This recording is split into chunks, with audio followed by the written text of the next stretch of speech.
여러분 안녕하세요. 얼음공장입니다. 이 뒤에 보시면은 이제 눈이 옵니다. 이제 눈이 오는 배경에서 좀 찍고 싶어가지고 준비했던 영상을 바로 찍기로 했는데요.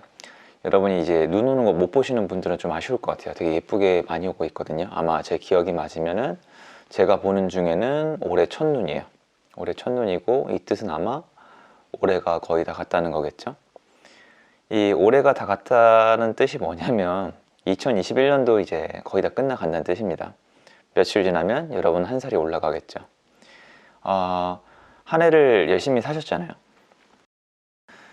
한 해를 열심히 사셨을 텐데 중요한 거는 제 기준에서 이거죠. 여러분들이 어떤 걸 배웠고 그리고 어떤 결정을 했고 그리고 뭘 또 얻었는가, 이 얘기를 사람들이 잘 안 해줍니다.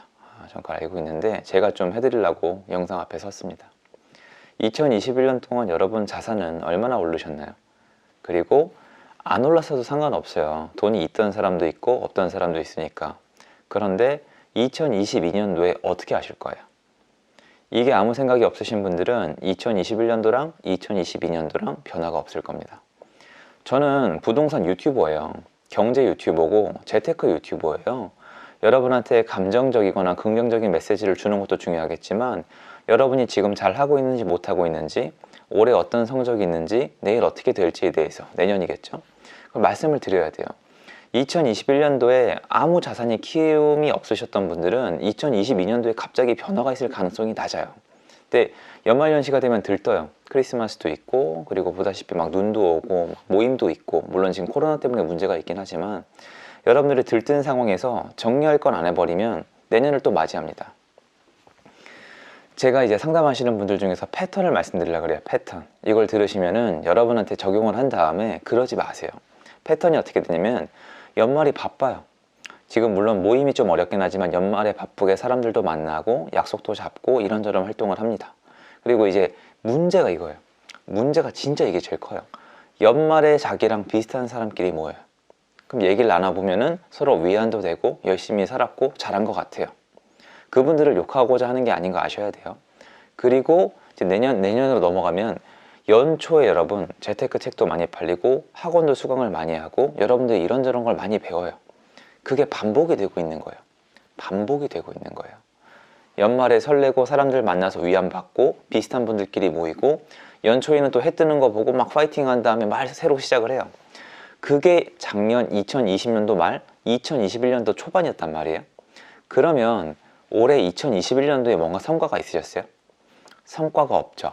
만약에 성과가 없으신 분들은 2022년도에도 갑자기 성과가 안 생겨요. 왜 그러냐면 제가 제 경험을 말씀을 그대로 드릴게요. 제가 이 패턴을 익힌 다음에 매년 제가 발전을 안 한 해가 없어요. 자산이 안 는 해가 없고 제가 할 줄 아는 게 안 늘어나는 해가 없어요. 이거는 냉정한 거예요. 여러분 시중에 얘기해주는 뭐 긍정적 마인드 이딴 거 없어요. 그냥 그대로입니다. 내가 올해 자산이 얼마나 늘어났는지 확인해 보세요. 그게 기준이 없는 분들은 올해 만드세요.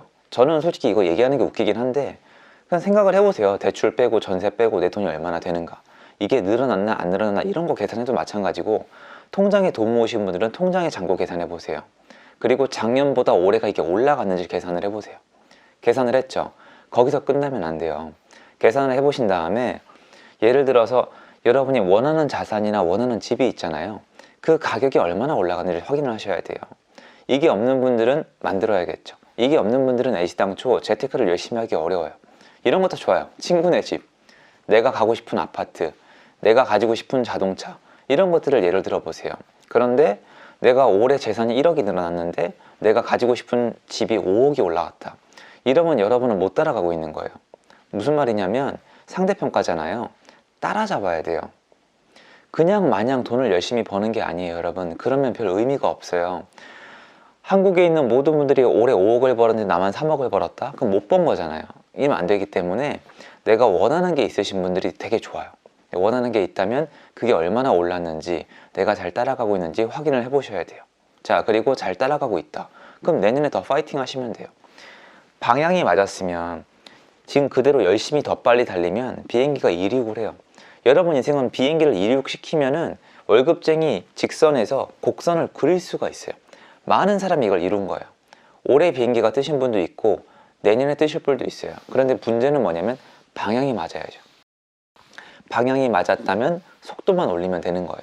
그러니까 자산이 올라갔다. 자산이 올라갔는데 방향은 맞는데 속도가 부족하다. 그럼 내년에 속도 올리면 됩니다. 그런데 방향이 틀린 분들이 누구냐? 그러니까 여러분이 헷갈리는 게 이거예요. 방향이 틀린 분들이 이거예요. 올해 내가 뭘 얻었는지, 내 자산이 늘었는지 줄었는지, 지금 이게 내가 원하는 것보다 내 자산이 빨리 늘어나고 있는지 이것도 모르고, 그리고 2022년도에 내가 어떤 재테크를 할 건지, 내가 어떤 계획을 가지고 있는지, 어떤 재화에다 투자를 할 건지 아무 생각이 없는 분들이 되게 많아요. 그리고 이것도 있죠. 내 통장에 5천만 원 있었는데 이제 1억을 모았다. 여기서 끝나는 분들. 다 방향이 틀린 거예요. 그런 분들은 속도를 올릴 수도 없어요. 그리고 잘못된 방향이면 이륙을 해도 방향이 틀렸죠. 맞게 해야 돼요. 여러분이 돈을 5천에서 1억까지 왜 모았는지, 그리고 내가 지금 어느 자산에 투자를 할 건지, 그리고 이것도 중요하죠. 저는 부동산 쪽이잖아요.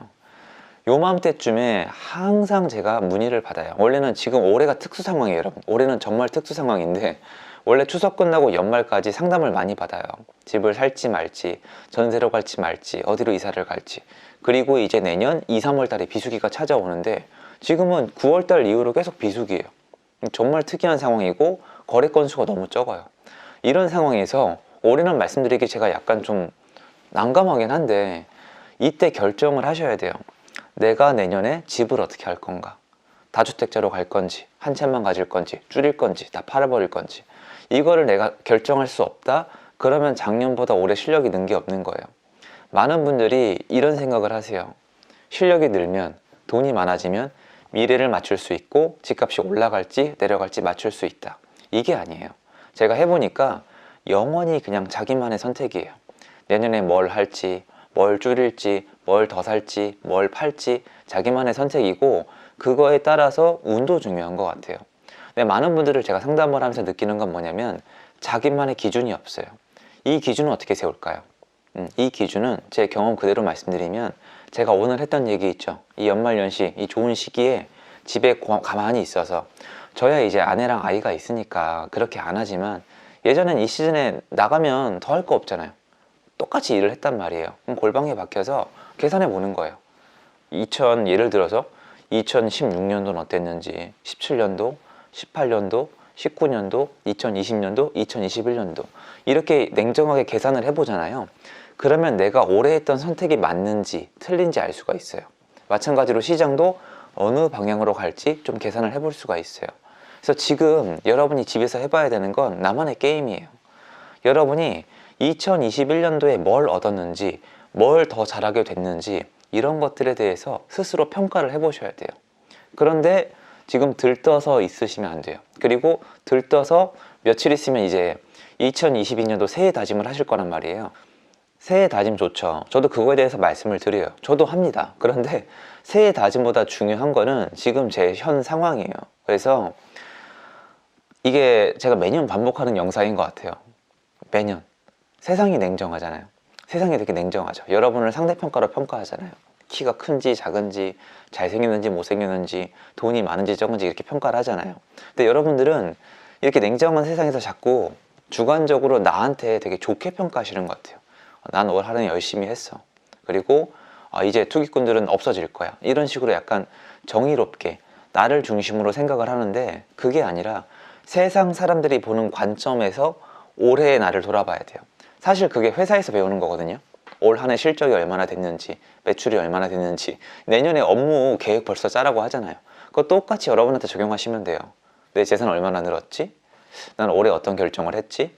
어떤 투자법을 배웠지? 그러니까 2022년도엔 어떻게 될까? 그럼 이렇게 해야 되겠다. 이렇게 하면 내 꿈에 더 가까워질 수가 있겠다. 이런 생각이 들어야 되는데 자꾸 다른 쪽으로 가시는 분들은 안 돼요. 그래, 너 올 한 해도 최선을 다했어. 힘내. 이런 거는 전 안 해요. 여태까지 제가 예전에 그거에 속아서 몇 년을 버렸거든요. 중요할 수도 있겠죠. 근데 그거는 여러분이 가만히 계셔도 친구랑 가족들이 해줘요. 그리고 여러분들이 열심히 사는 거는 제가 인정해드려요. 제가 그래도 연말이니까 여러분 제가 정말 인정해드려요. 너무너무 열심히 하시고 힘드신 거 알고 힘내셨으면 좋겠어요. 근데 그거 의미 없는 거 아시죠? 냉정한 현실에 나가면 여러분은 언젠가 결국 원하는 게 생겨요. 좋은 집이든 해외에서 살고 싶은 경험이든 추억이든 뭐든 간에 여러분이 가지고 싶은 게 생기는데 그때 가질 수 없게 된 거를 갖게 되는데 오래 걸린단 말이에요. 미리미리 해놓으셔야 돼요. 제 채널은 그런 거잖아요. 그걸 위해선 지금 이 순간 냉정한 2021년도의 평가, 그리고 냉정한 2022년도의 계획이 필요할 뿐이에요. 그래서 여러분들이 지금 그게 아니라 제가 아까 초반에 말씀드린 것처럼 감정적으로 연말 연시 효과를 내고 계시다면 잠깐 멈추시고 골방에 들어가셔서 조용히 펜을 꺼내서 올 한 해를 정리해 보시고 내년에 대한 계획을 세워 보시고 반성이 들었다면 뭘 더 열심히 해야 될지 감정이 아니라 현실에 입각해서 계획해 보셨으면 좋겠습니다. 어쨌건 멋진 날입니다. 좋은 하루 되시고요. 제 영상은 여기까지입니다. 감사합니다.